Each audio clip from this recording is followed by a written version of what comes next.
Film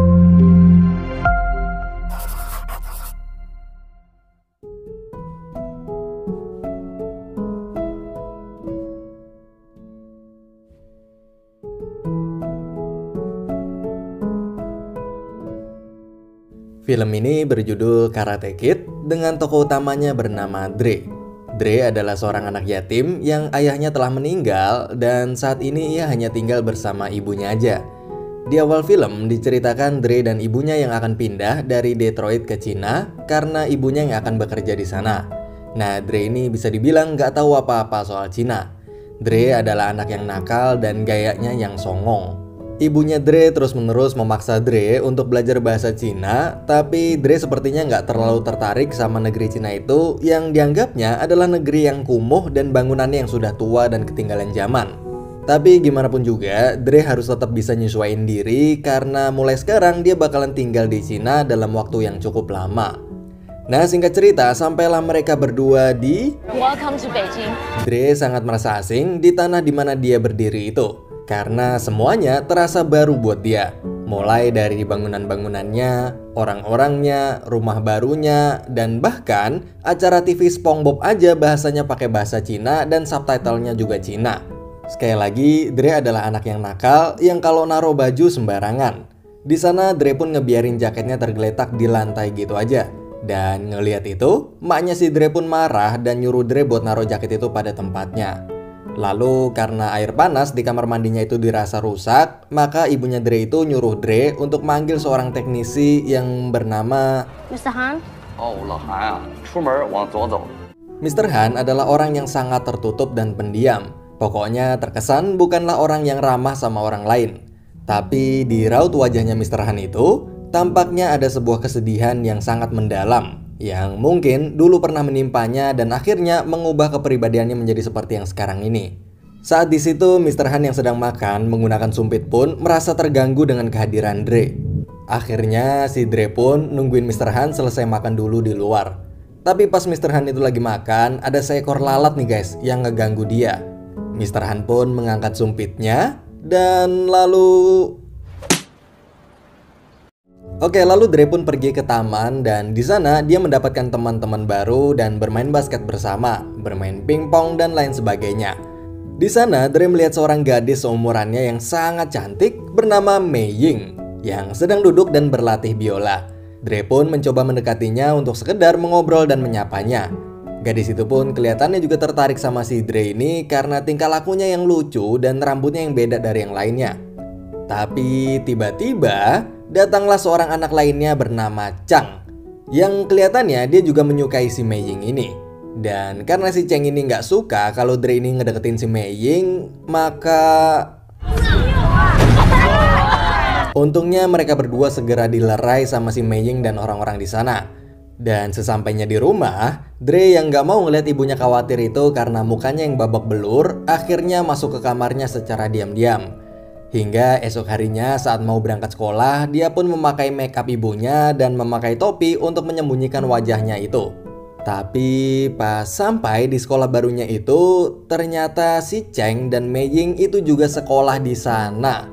Hari pertama di sekolahnya pun kelihatannya lancar-lancar aja nih guys, tanpa ada gangguan sama sekali.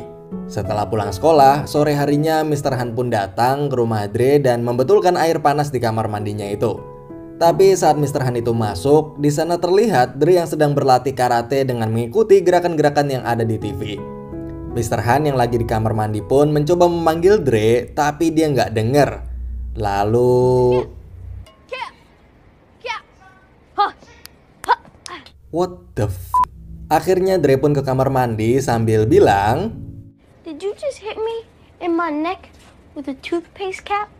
Gak lama maknya si Dre pun pulang dan ngerasa jengkel karena lagi-lagi dia ngelihat jaketnya si Dre itu yang tergeletak di lantai. Maknya itu pun marahin si Dre karena ngerasa kesel karena susah banget sini anak disuruh naruh jaket doang. Mr. Han yang lagi di kamar mandi itu pun melihat semua kejadian itu sambil terus benerin kamar mandi itu. Oke, singkat cerita, saat di sekolah, Dre yang trauma karena sebelumnya habis dipukulin sama si Chang pun terus-menerus main petak umpet setiap kali dia ngeliat si Chang dan teman-temannya itu. Hubungan Dre dan si Mei Ying pun juga semakin dekat dan akrab karena seringnya mereka bertemu di sekolah. Mei Ying ini lagi sibuk latihan biola karena bentar lagi dia bakalan ada kompetisi musik dan kompetisi itu penting banget buat dia dan keluarganya. Kedua orang tuanya si Mei Ying ini sampai manggil guru musik dari Spanyol buat ngajarin si Mei Ying. Lalu singkat cerita, Dre dan ibunya yang sedang jalan-jalan pun tiba-tiba mendengar suara kumpulan orang yang sedang latihan. Dan saat mereka lihat, ternyata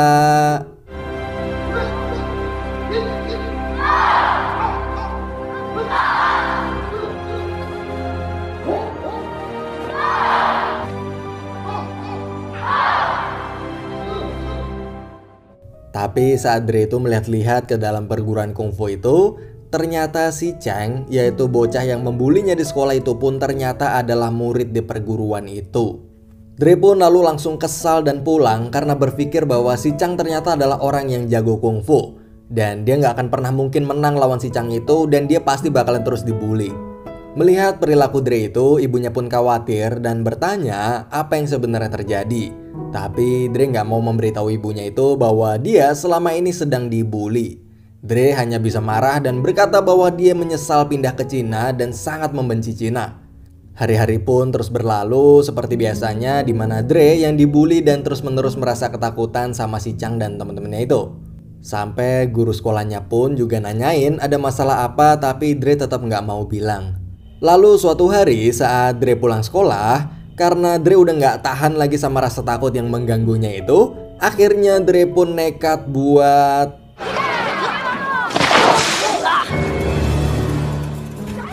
Dre pun langsung segera lari dikejar sama Chang dan teman-temannya itu.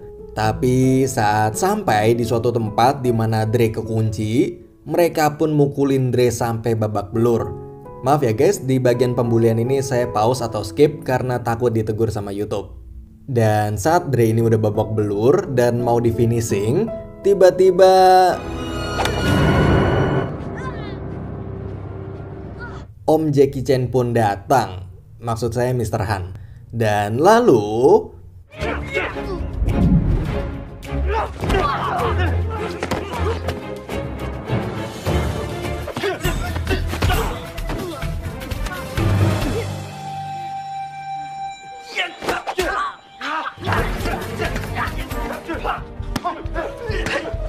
si Dre yang melihat semua itu pun kaget karena ternyata selama ini Mr. Han yang dia kira hanya seorang tukang servis ternyata adalah seorang ahli kungfu. Setelah semua itu, Dre lalu diobati dengan pengobatan tradisional Cina oleh Mr. Han itu. Di film ini banyak banget nih guys pesan-pesan moralnya, seperti I thought you were just a maintenance man.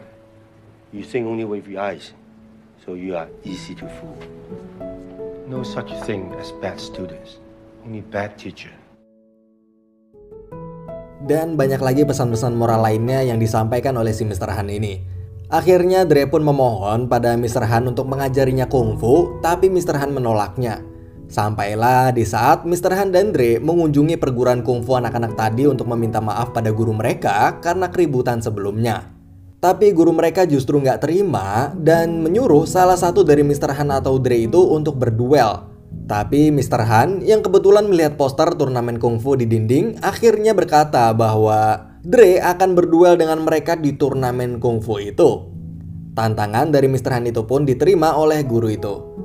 Setelah mereka keluar, Dre pun bertanya apa yang mereka bicarakan karena Dre nggak begitu lancar bahasa Cinanya, jadi dia nggak paham. Nah, Mr. Han pun mengatakan pada Dre bahwa Dre akan melawan mereka semua di turnamen kungfu nanti. Dre awalnya kaget karena nggak mungkin Dre bisa menang lawan mereka semua karena mereka semua jago banget kungfunya. Tapi Mr. Han berkata bahwa yang mereka pelajarin bukanlah kungfu yang sebenarnya. Dan lalu Mr. Han juga berkata bahwa More good news. I will teach you real kung fu. Oke, esok harinya Dre yang sangat senang bakalan diajarin kungfu pun akhirnya datang ke rumahnya Mr. Han itu. Saat setelah dia masuk ke rumah, Dre pun kaget karena dia merasa aneh melihat ada mobil di ruang keluarganya si Mr. Han itu. Tapi pas ditanya soal mobil itu, Mr. Han nggak mau jawab dan langsung nyuruh Dre buat mulai latihannya.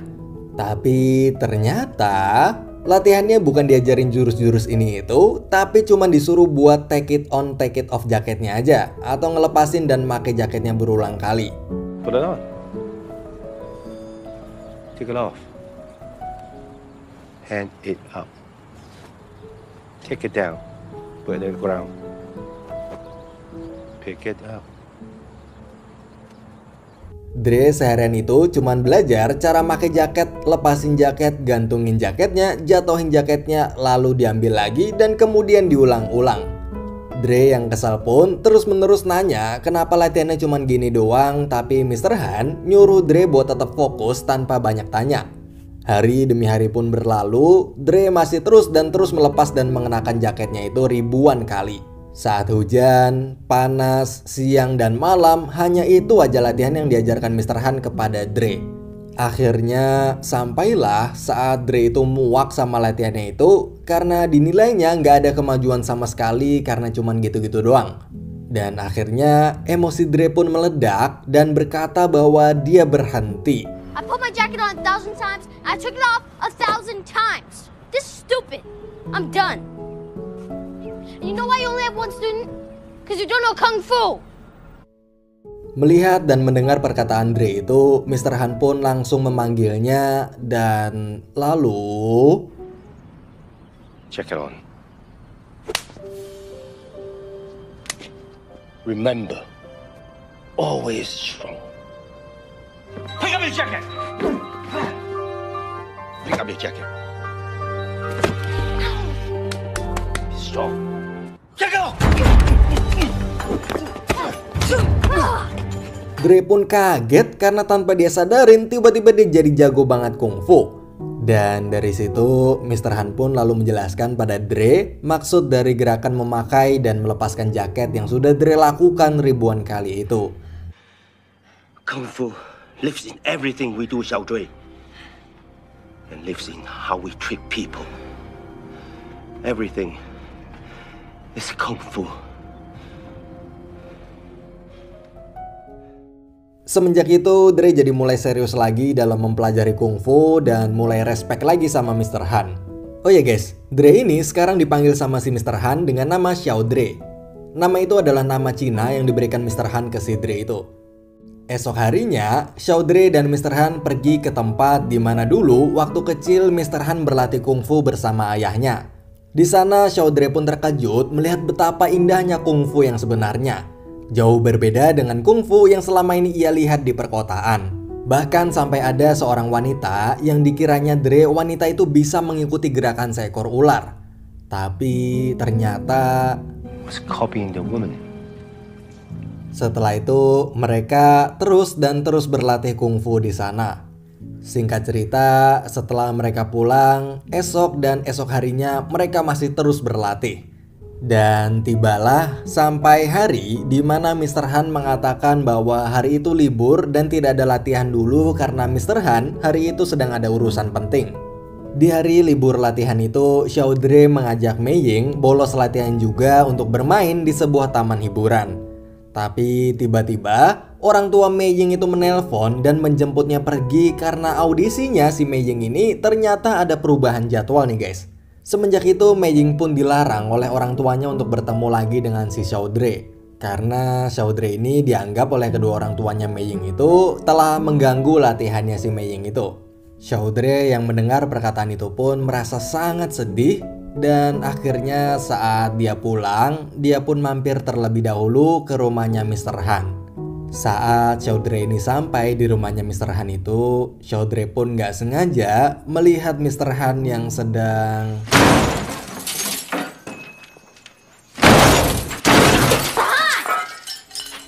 Mr. Han yang melihat Xiao Dre itu lalu marah karena hari itu dia telah menyuruhnya libur dan jangan datang ke rumahnya. Tapi Xiao Dre justru melihat sisi lain dari Mr. Han itu.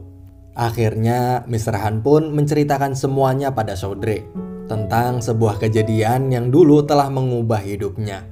Dulu saat Mr. Han sedang mengendarai mobil itu bersama anak dan istrinya, mereka mengalami sebuah kecelakaan yang menyebabkan anak dan istrinya Mr. Han meninggal dunia.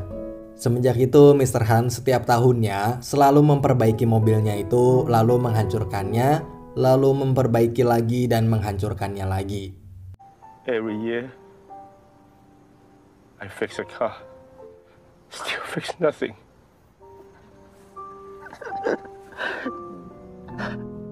Momen di malam itu pun menjadi momen yang sangat dekat bagi mereka berdua, di mana mereka berdua saling sharing dan berbagi kesedihan satu sama lain.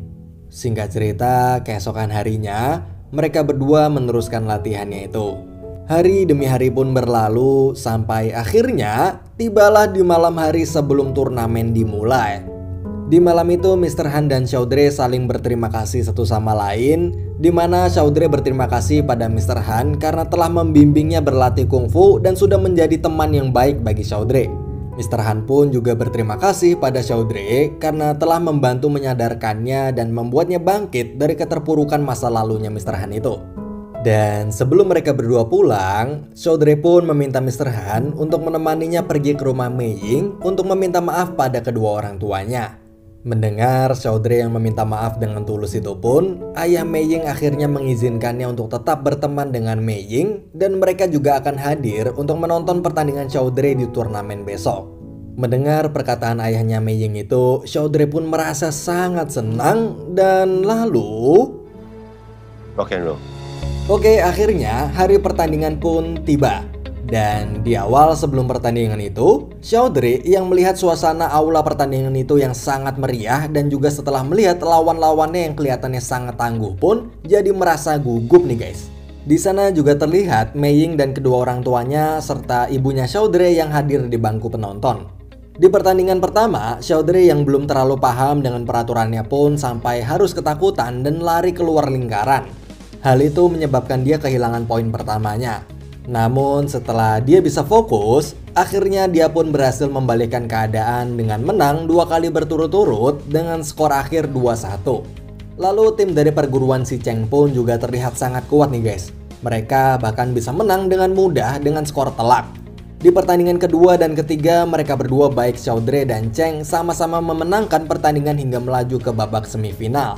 Melihat Chaudhry yang melaju dengan mulus itu, gurunya Si Cheng tampak agak gelisah. Dan saat di pertandingan semifinal itu, yang mana Chaudhry berhadapan dengan salah satu anggota timnya Si Cheng, terlihat bahwa dia dan gurunya itu sudah mempersiapkan sebuah rencana. Dan rencana itu adalah...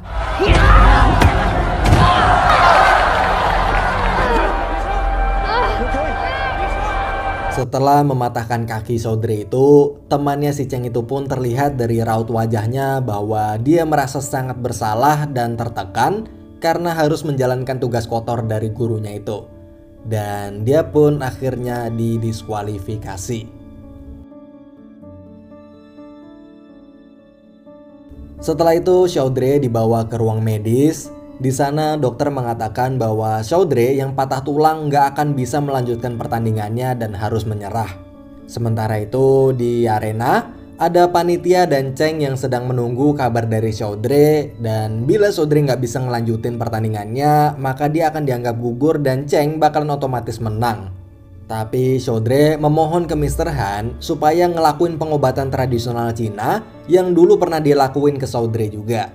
Awalnya Mr. Han gak mau ngelakuin itu karena bagi Mr. Han yang terpenting Chaudhry sekarang udah bisa ngasih pesan kuat ke mereka dan mereka udah gak bakalan lagi ngebully si Chaudhry ini sekarang. Tapi Chaudhry justru berkata hal yang lain nih guys. Chaudhry berkata bahwa yang sebenarnya dia benci itu bukanlah bulian dari orang lain, tapi rasa takut yang ada di dalam dirinya si Chaudhry. Chaudhry ngerasa bahwa satu-satunya cara biar rasa takut dalam hatinya Chaudhry itu bisa hilang adalah dengan ngalahin tuh bocah. Akhirnya Mr. Han pun mau buat ngobatin Chaudhry itu, dan akhirnya Chaudhry pun kembali ke arena buat pertandingan finalnya. Dan pertandingan final pun dimulai. Di babak pertama pertandingan final itu Chaudhry kalah hingga tertendang keluar arena. Tapi tanpa diduga-duga, Chaudhry berhasil membalikkan keadaan dengan memenangkan pertandingan kedua dan ketiganya nih guys. Namun di babak keempatnya itu, gurunya Si Cheng menyuruhnya untuk fokus menyerang kakinya Chaudhry yang baru sembuh itu. Hingga akhirnya Dre pun terjatuh dan merintih kesakitan. Lalu akhirnya di babak final itu, karena Chaudhry udah nggak bisa lagi gunain kaki kirinya yang sakit itu, dia pun lalu memasang kuda-kuda yang persis seperti wanita pengendali ular yang dulu dia pernah lihat saat di perguruannya si Mr. Han itu. Dengan tenang, Chaudhry membuat Cheng mengikuti gerakannya sebagaimana ular mengikuti gerakan si wanita itu. Dan lalu...